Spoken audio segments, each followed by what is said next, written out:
Hey guys, I have a story from Dr. Seuss once again. It's his horse museum. So there are so many different ways that we can create a horse. It does not have to be realistic. It does not have to be one that we have seen before. And his horse museum talks about all the different horses that we've seen in art throughout the years. So let's take a look. Art. What is it all about? This is what art is about. Art is when an artist looks at something, like a horse, for instance, and they see something in that horse that excites them. So they do something about it. They tell you about it in any one of a number of ways.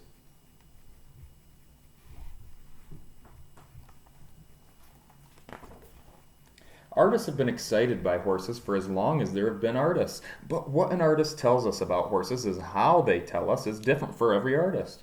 What an artist sees in a horse depends on many different things, their background, their likes, their dislikes, you name it.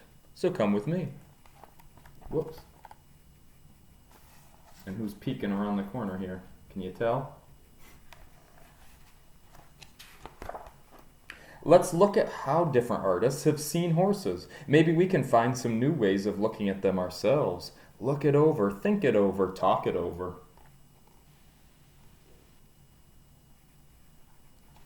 Artists have to solve a problem. But when most people look at me, they just see me like this. When an artist looks at me, they see a million other things. Can you?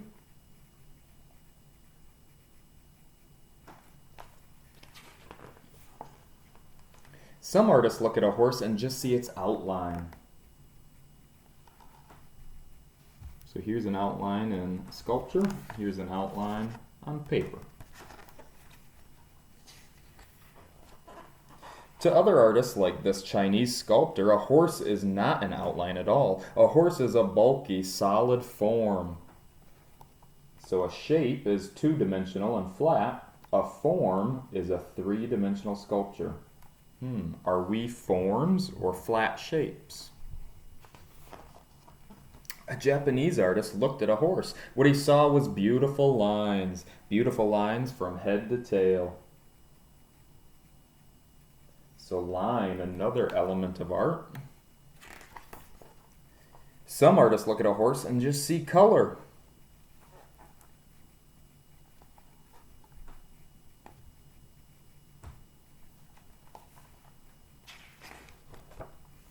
Other artists are interested in their shapes, those flat, two-dimensional shapes. And is that what a horse really looks like? I don't know, have you seen one like that? This artist looked at a horse and saw its strength, pulling a heavy cart.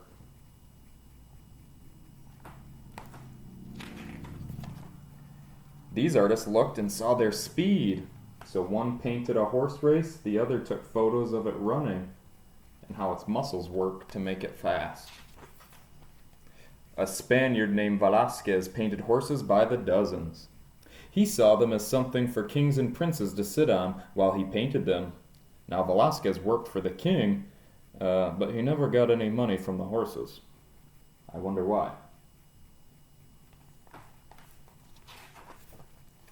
This painting is by a Frenchman named Meissonier. Horses to him were something necessary to carry generals into battle. He loved to paint generals going into battle because to him the horse was like a jeep in the days before the jeep was invented.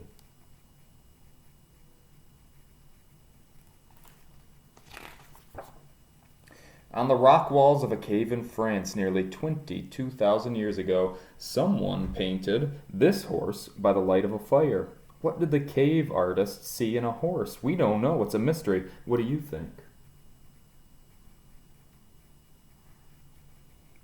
2,000 years ago in Greece, artists looked at horses and imagined them with wings. A Pegasus is an immortal flying horse in Greek mythology, and Greek artists painted horses with wings as a symbol for different ideas like immortality.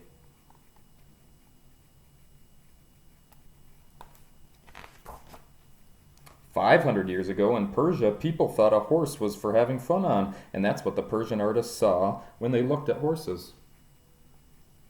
Have you ever gone horseback riding? 500 years ago in Italy, an artist named Raphael looked at a horse. He thought that a horse was for fighting dragons on.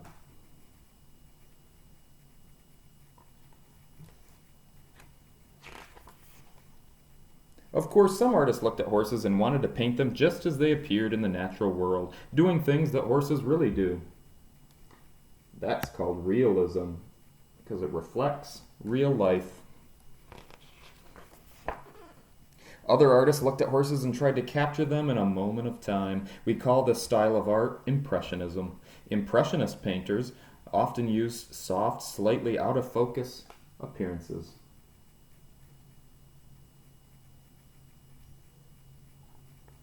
Kind of blurry.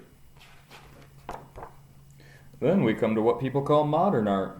Is this stuff kind of crazy? Maybe they're right, maybe they're wrong, but these are paintings, drawings, and sculptures that show what certain artists imagined when they looked at a horse. So please look at them carefully.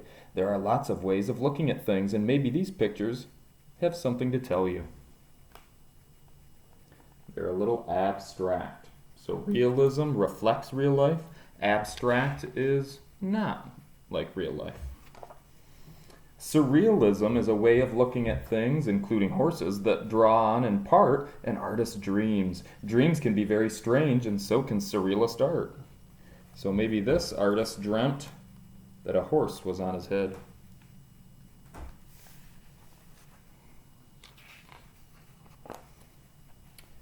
Expressionism is an art style that uses exaggerated colors and brushstrokes to show the emotion an artist wants us to feel when we look at something.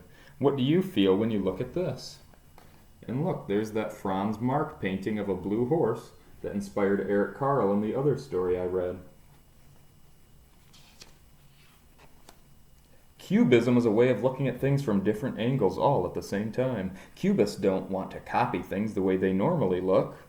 A famous artist named Picasso liked horses. He liked bulls too, and he drew a lot of them. They kind of look like they're screaming. Now, if this does not reflect real life, would that be abstract or realism? Maybe you've seen a horse growl like that, I don't know. Abstract art can have a subject, but it doesn't need one. It can use color and shape to create a visual experience. These abstract images do have subject, horses and riders, of course.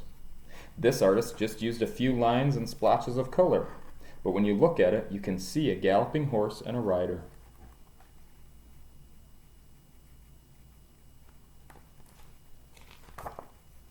What do you see when you look at branches and driftwood? This artist who made this sculpture saw a horse, so using nature to create a sculpture.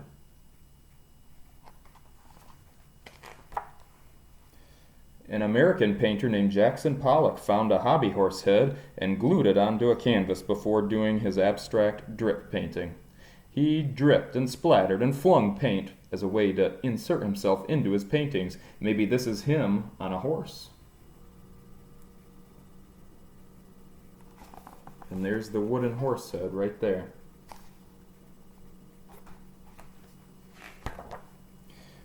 So what do you think? Looking at art and thinking about it is fun. There's no right or wrong way to do it. Museums are good places to find art, and you can find art in other places too.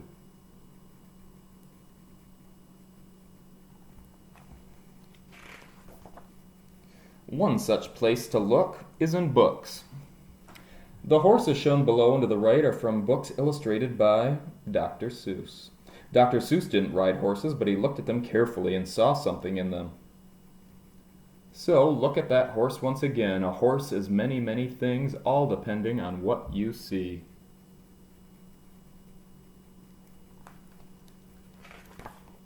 And then it talks about all the different paintings and artists and sculptures that were in the book. So, there's no right or wrong way to do art. You can be abstract, you can be realistic, you can be surreal, and use your imagination. So, be creative, create a surreal animal. It doesn't have to be a horse, or any creature for that matter. It doesn't have to be an animal. It could be a monster or a combination of different animals. So have fun, use your imagination. The possibilities are endless. Keep checking in and sending me your work because I love to see it. trust and believe. Adios, amigos.